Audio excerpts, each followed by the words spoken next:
অতীতের প্রহসনের নির্বাচন থেকে উত্তরণে পুলিশ সুপারদের নির্দেশ দিয়েছেন প্রধান উপদেষ্টা অধ্যাপক ডক্টর মোহাম্মদ ইউনূস। আগামী সংসদ নির্বাচন ও গণভোটের মধ্য দিয়ে সেই পরিবর্তন প্রমাণের তাগিদ দেন তিনি। রাজধানী তেজগাঁওয়ে কার্যালয়ে পুলিশ সুপারদের উদ্দেশ্যে ভাষণে এই নির্দেশ তার। জুলাই গণ অভ্যুত্থানের শহীদ দশম শ্রেণীর শিক্ষার্থী আনাসের কথা মনে আছে?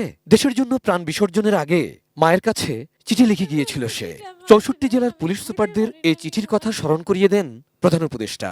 এ সময় আবেগ আপ্লুত হয়ে পড়েন তিনি। মাকে বলছেন, আমি স্বার্থপরের মতো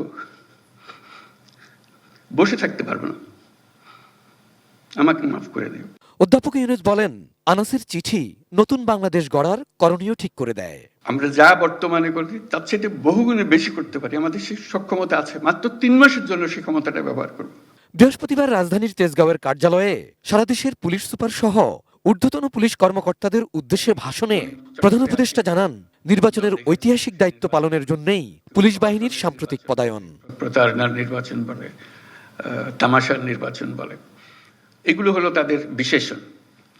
সেখান থেকে আমাদের চলে যেতে হবে বহু উপরে। কাজে এই দূরত্বটুকু আমাদেরকে অতিক্রম করতে হবে, যে লোকে মনে যেন জানে এই পরিবর্তন সম্ভব।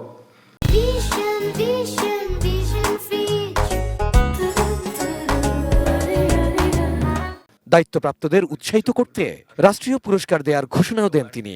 নির্বাচন ঘিরে বিদেশি পর্যবেক্ষকরা খুঁত ধরার চেষ্টা করবে জানিয়ে যথাযথ ব্যবস্থা নেওয়ার নির্দেশ প্রধান উপদেষ্টার। এবারের নির্বাচন হলে এমন নির্বাচন তারা স্মরণ করবে, বাংলাদেশের নির্বাচনটা আমরা দেখেছিলাম, এটা এরকম, তারা নানা দেশে এটা বলবে, এরকম একটা নির্বাচন তারা এটা দৃষ্টান্ত হিসেবে নিয়ে যাবে তাদের মাথায়। এ সময় গণভোটের উপর গুরুত্ব দেন অধ্যাপক ইউনূস। বলেন, শত বছর জাতিকে এগিয়ে নিয়ে যাওয়ার জন্যই হবে গণভোট।